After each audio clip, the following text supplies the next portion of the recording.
Yeah, so it seems that truth is more robust than fiction. I like this expression, truth is like a lion. You don't need to defend it, just let it out of the cage. And there's a lot of discussion now in the world about what's true and this idea of getting into a post-truth reality.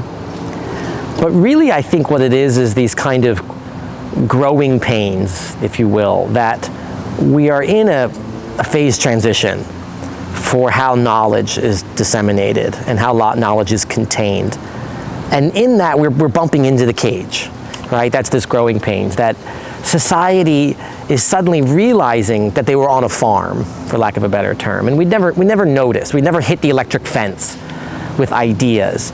And now we are. And I think we need to have a better way of approaching these things. And it's related to this idea we've been discussing about tolerating ambiguity. And when we have these controversial ideas that arise on the internet, and there's such heated discussions, and they say, well, some people say, well, that's true, and other people say, no, that's completely not true. I think that we need to consider this sort of third viewpoint that we've all been lied to. And that doesn't mean that there's somebody sitting there going, ha ha ha. No, it's more complicated than that. That maybe reality is difficult to kind of percolate through the world. So one of the metaphors I've been thinking about is like a bucket brigade. And you have, when you do this old-fashioned, when you want to transport water, and you have a whole bunch of people lined up and each have a bucket, and you slosh one bucket to the next, and maybe you have to walk a couple feet with it, so that each person has to carry the bucket. That truth is like that, or at least the way we think of truth, we think of it in terms of consensus. That what everybody agrees upon, that's what reality is. Now imagine you have a 4 or 5-year-old in that bucket brigade, and they can't carry very much. How much water can you transport down the line? Well, you're limited by how much water the 4-year-old can carry in their leg of the gap. Well, reality is like that. We have a large distribution of people with vastly different experiences and educations and backgrounds, and we try to percolate reality across society. And again, we think of the truth of it is the thing that spreads the farthest, and the thing that everybody agrees upon, that the thing it's in all the books and all the TV shows agree that that's truth. But we forget that we're all limited, and that not everybody can carry this bucket along, myself included.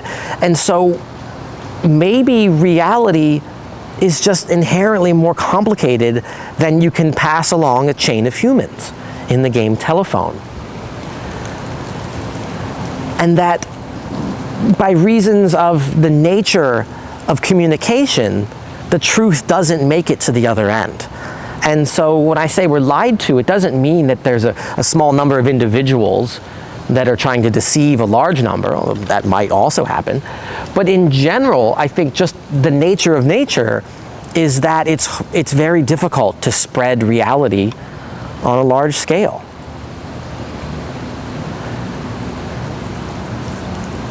You know, it also reminds me of a thing that we need to consider. Again, this sort of third possibility, if you were. When people talk about, let's just say, a conspiracy theory, and there's more than 1,000, I'm sure. And there's this notion that by definition, any of these hotly debated topics is sort of patently false. It's false by definition. But that strikes me as inherently unscientific, as very irrational. That nothing is going to be that black or white. We shouldn't, ask ourselves, why do people believe all these patently false ideas? We should be asking ourselves, of these 1,000, which are correct? Because if precisely 0 of them are correct, then that would be the greatest conspiracy of all time.